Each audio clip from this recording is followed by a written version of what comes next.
আসসালামু আলাইকুম। বাংলাদেশ যে একটা বিশেষ মুহূর্ত পার করছে এটা না উল্লেখ করলেও চলে, এবং আসলে নির্বাচন না হওয়া পর্যন্তই একটা বিশেষ সময়ের মধ্য দিয়ে যাবে বাংলাদেশ। এই যখন অবস্থা, তখন আমরা যেটা দেখছি যে জুলাই সনদ নিয়ে রাজনৈতিক দলগুলোর মধ্যে এক ধরনের টানাপোড়েন চলছে। বিএনপি, জামাত, এনসিপি, ইসলামী আন্দোলন সহ ক্রিয়াশীল দলগুলো আসলে এই ব্যাপারে এখন পর্যন্ত একমত হতে পারেনি। অন্যদিকে এসব ইস্যুতে রাজপথে কর্মসূচি ঘোষণা করেছে জামাত, ইসলামী আন্দোলন সহ কয়েকটি দল। সে আন্দোলন প্রক্রিয়া শুরুতে এনসিপির থাকার কথা থাকলেও তারা পরে সেখান থেকে বের হয়ে যায়, এবং যেটা বোঝা যাচ্ছে যে এনসিপির ভেতরে এ নিয়ে নানা রকম টানাপোড়েন চলছে। যদিও আমি এটাকে খুব সিরিয়াস কোনো আন্দোলন মনে করি না। আমি যেটা মনে করি, এটা আসলে তাদের যে একটা নির্বাচনী জোট গড়ার প্রচেষ্টা বা প্রক্রিয়া, সেটারই একটা অংশ। যদিও বিভিন্ন মহল থেকে এরই মধ্যে জামাতকে পরামর্শ দেওয়া হয়েছে সতর্ক থাকার জন্য, এবং বিশেষ করে নিম্নকক্ষে পিয়ারের তাদের যে দাবি, সেখান থেকে সরে আসার জন্য।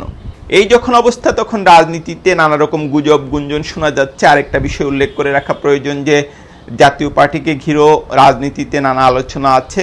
জাতীয় পার্টির একজন নেতা এরই মধ্যে বলেছেন যে তারা যে নির্বাচন করবেন সেখানে আওয়ামী লীগের নেতাদের তারা মনোনয়ন দেবেন। অন্যদিকে আওয়ামী লীগ আমরা যেটা দেখছি যে ঢাকায় বেশ কিছু জটিকা মিছিল করছে। তো বাংলাদেশে যেটা হয় যে গুজব এবং গুঞ্জনের যে মেশিন, সেটা আসলে কখনো রেস্ট নেয় না, এবং আমরা যেটা দেখছি যে গুজব এবং গুঞ্জন মেশিন আবার সক্রিয় হয়েছে, এবং বেশ কিছু গুজব গুঞ্জন শোনা যাচ্ছে। বিশেষ করে আগামী সরকার বলতে প্রফেসর ইউনূসের সরকারের অধীনে নির্বাচন হবে কিনা, নাকি নতুন কোনো সরকার গঠিত হবে, এটা নিয়ে পর্দার আড়ালে বেশ গুজব গুঞ্জন শুনছি।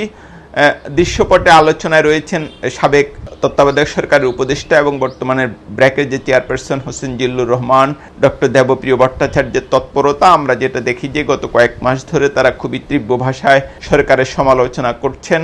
ডক্টর দেবপ্রিয় এই সরকারের হয়ে সংস্কার অর্থনৈতিক যে একটা রিপোর্ট কমিটিতে ছিলেন, এবং তিনি সেখানে মুখ্য ভূমিকা রেখেছেন। তারপর এখন আমরা যেটা দেখছি যে তারা সরকারের খুবই সমালোচনায় মুখর, যেন বাংলাদেশ আওয়ামী লীগের শাসনামলে খুব একটা জান্নাত ছিল, এখন হঠাৎ করেই নানা রকম সংকট তৈরি হয়েছে। আমাদের যে কত টাকা এখান থেকে লুট হয়েছে, কত হাজার কোটি টাকা, সেটা ব্যাপারে তারা আলোচনায় না এনে শুধু বাংলাদেশের বর্তমান পরিস্থিতি, অর্থনৈতিক পরিস্থিতি বারবার আলোচনায় আনছেন। তো যে নতুন যে প্রক্রিয়া নিয়ে যে গুঞ্জন শোনা যাচ্ছে, সেখানে এই দুই অর্থনীতিবিদের নাম রয়েছে। আরেকটা বিষয় আমি উল্লেখ করতে চাই, মাস কয়েক আগে প্রফেসর ইউনূস যখন পদত্যাগের ইচ্ছা ব্যক্ত করেছিলেন, তখন অন্তর্বর্তীকালীন সরকারের প্রধান হিসেবে হোসেন জিল্লুরের নামটা আলোচনায় এসেছিল, এবং কয়েকটি মহল এ ব্যাপারে তার সঙ্গে যোগাযোগ করেছিল।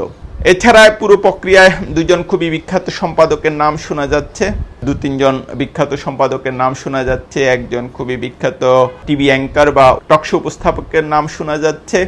তবে আমি এটা নিশ্চিত করেই বলি যে এই ব্যাপারে নিশ্চিত কোনো খবর আমার কাছে নেই, তবে এ ধরনের গুজব আমরা শুনছি। আমরা যেটা দেখছি, বলতে পারি যে বাংলাদেশের একটা স্থিতিশীল ভবিষ্যতের জন্য ফেব্রুয়ারিতে নির্বাচনটা খুবই অপরিহার্য, এবং নির্বাচনের আসলে কোনো বিকল্প নেই। রাজনৈতিক দলগুলোর উচিত খুব দ্রুত এই ব্যাপারে সমঝোতায় পৌঁছানো, এবং তাদের যে অনলাইন অ্যাক্টিভিস্ট, তারা যে উত্তেজিত এবং একে অন্যের যে অভদ্র ভাষায় সমালোচনায় মুখর, সেটাও পরিত্যাগ করা উচিত। সম্ভবত আমরা আমাদের ওইভাবে কোনো সভ্যতার ইতিহাস না থাকায় ওই রকম সভ্য আচরণ কি করে করতে হয় সেটাও আমরা শিখতে পারিনি, যে কারণে সোশ্যাল মিডিয়াতে এসে আমাদের বিভিন্ন রাজনৈতিক অনলাইন অ্যাক্টিভিস্ট, রাজনৈতিক দলের সমর্থক কর্মীরা ভব্যতার সীমা অতিক্রম করেন, এবং তারা অনেক সময় খুব মন গড়া তত্ত্ব হাজির করেন, যে কারণে রাজনীতিতে উত্তাপটা আরও বেড়ে যায়। আমি মনে করি রাজনীতিবিদদের এইসব উত্তেজনা থেকে বের হয়ে এসে নিজেদের মধ্যে সমঝোতা গড়ে তোলা উচিত, এবং এটা বাংলাদেশের জন্য জরুরি,